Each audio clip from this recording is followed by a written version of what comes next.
Hey guys, it's Danny. Today we're gonna make another Zygopetalum day. I'm going to repot my rain clown. There is something wrong with the root system, I'm telling you. So it's time to see together what's going on. And if you think you're seeing double, you're not. I actually purchased another Zygopetalum because I found it at a flower shop. Can you believe that? And when I looked at it, I thought, oh, it's different than the one that I have home. But now that I put them side by side, they're kind of very similar. There are differences though. So the rain clown, which I think is mislabeled, I might be wrong, has a bigger flower than this one, which is a no ID. Maybe it's a Louisendorf, which is a popular hybrid here. Maybe it's not. I thought they were much more different. I thought this one had a different fragrance, but nope. It doesn't have that beautiful fragrance that I remember. I think that one belonged to the Trozy Blue. So yeah, I'm still on the lookout for that one. But hey, let's just say this is a backup for my possible rain clown. And the reason I actually wanted to take you along is this. I'm watering the orchid, but do you see the pseudobulbs are a little shriveled? I'm guessing there is something going on with the root system. So I wanted to take you along, see together what's wrong, and hopefully make an informative video about it. And before we start, sorry about the nasalness that I noticed in the past videos myself. I think it's a combination of spring being a little dry, me not getting enough sleep, and a bit of crying. Don't worry, it's Benny related. I'll tell you at the end of the video. So yeah, sorry about that. I hope I'm gonna get back to normal soon. Before we start though, let's just make a little update on the previous Zygopetalum that I repotted. Links down below. I won't actually elaborate too much on the medium and how I ended up choosing this medium for Zygopetalums, but I do talk about it in that video. So if you missed it, just check the description, maybe before you watch the rest of this video. But anyway, the supposedly, again, because I'm not sure, there have been so many mislabeled orchids that I'm a little nervous about the proper names. So what's supposed to be the Zygopetalum barbel home crossed with Paradesanthus micranthus is doing great. I am noticing signs of a little bit of stress, a little bit of adjusting to a new environment, in the sense that this growth is not mature yet, but it is producing a new growth already. However, there hasn't been any shriveling going on, meaning the root system was not affected by my repotting. I managed to be pretty gentle when I repotted it. Best of all though, are you guys ready? Woohoo, look at that. We have roots growing and they look so vigorous, don't they? I love clear pots at this point because I can clearly see everything is going great in the medium, in the pot.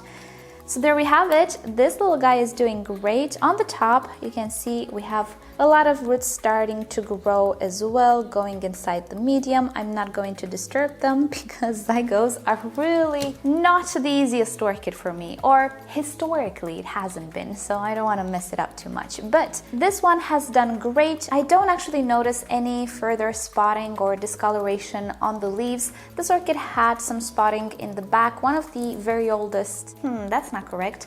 The oldest leaf is yellowing, but that's okay. These orchids regularly shed all leaves, but overall everything has been going great with this orchid. So I'm pretty confident with the other one as well, but you never know. So that's it. Let's just see what's hiding in the pot. Alrighty, so the medium of this orchid appears to be a terrestrial mix. Now, for different people, terrestrial mixes can mean different things. Some people like to use cocoa peat, some people even use peat moss. I don't like peat moss. If I use it, it's usually in a mix. I don't know, I just don't get along with it. Even for terrestrial orchids, I prefer to use sphagnum moss. In my opinion, it is actually easier to work with, and if it's coming from a reputable brand, it is going to be long-lasting as well. The thing with terrestrial orchids and their medium is it has to retain water. It has to be a little less airy than the epiphytic mixes, but I would still not use stuff like clay or very compacted medium.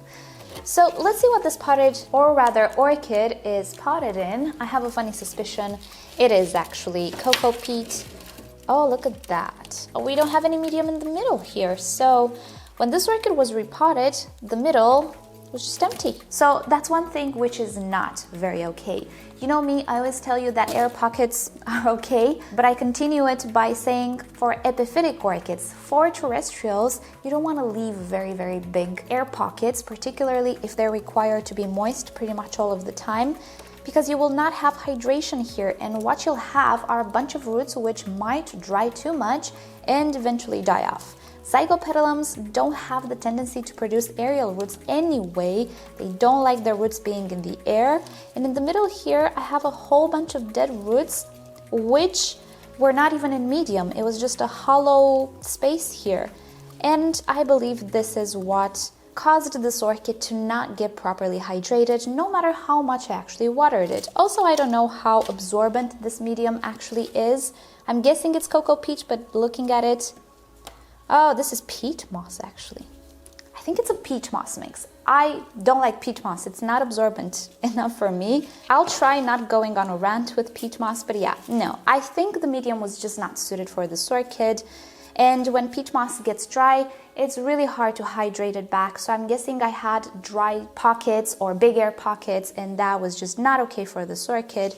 So I'm gonna go ahead and clean off the root system as best as I can here. Then I'm gonna go rinse it at the sink. My usual routine, spray it with hydrogen peroxide 3%, and I'm going to come back and show you what's left after I remove all of the dead roots. Okay, so let's just take a little look-see at the root system. On Zygopetalums, the root system will be white, and that's perfectly fine. Also, how do you tell a dead root from a live root? Simple, you press on it, just like with other orchids.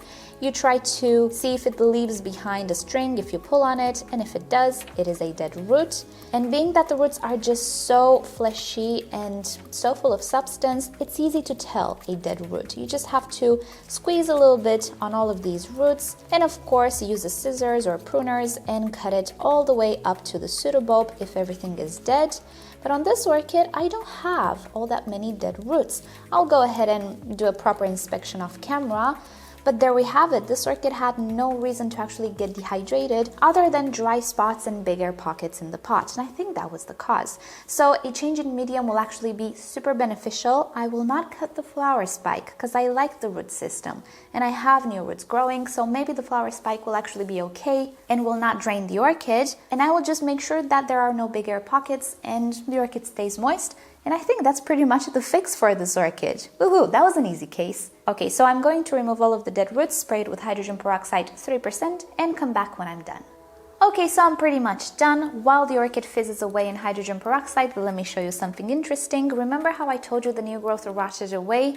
Well, the base remained intact. And this is something pretty common with sympodial orchids, the ones that create pseudobulbs, and not only. You usually get only the leaf damaged, but the base is still intact, meaning the eyes are intact as well. So I peeled off the sheets here and look at that. I have 2 available eyes, maybe about to start growing. I don't want to insist too much with these growths because sometimes you can actually peel off the growth as well. So I will let them be and see which one wants to develop. But there you have it. Just remember that with sympodial orchids, you can always have the base intact. Now I need to find a proper pot and some medium, and I'll show you my preferred terrestrial mix once again. So I will be using again a transparent pot. I really do want to see how the roots are doing. I'm also going to use some ventilation holes in my pot. With Zygopetalums, they're not all that necessary, depending on the climate, of course, but I still prefer to have the backup of these aeration slits. And as a medium, it's just like last time, I'm gonna make a combination of bark and sphagnum moss with some perlite and a little bit of black gum because I have a lot of it. It's a good filler. And I will also be using the oyster shells from repot. I'm almost done with them, but I think they're good and they worked really great for the other Zygopetalum. So with that said, let us start. I always put a layer of moss on the bottom because I want this pot to absorb water, not sit in water. And moss is the one that does it. And speaking about bottom layers, you will see many people putting different stuff, very different stuff, such as packing peanuts, just to make sure that the roots will not sit in water. Well, to be fully honest, I don't get it because the roots will go through the packing peanuts, reaching into the tray. They will sit in water no matter what you do.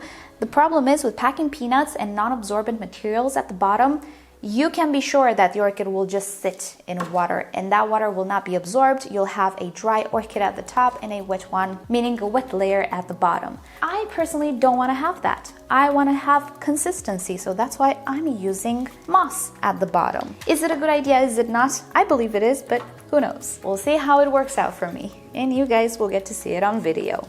Alrighty, how do I pot this orchid? Well, I have a new growth here and a new growth here, so I will try to make sure that this side is facing the center. Alrighty, That's the plan.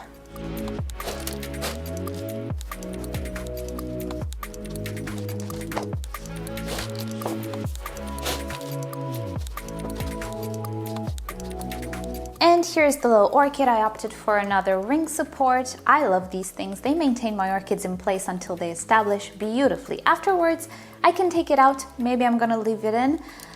So as you can see, the medium is airy. I hope you can see that, but it doesn't really have big air pockets. And that's what I'm aiming for with these types of orchids, which can be semi-terrestrials or even pure terrestrials. This particular Zygo might not be fully terrestrial, but I think this mix will do great. And another thing, I'm keeping the other one under my LED panel and he's doing pretty great.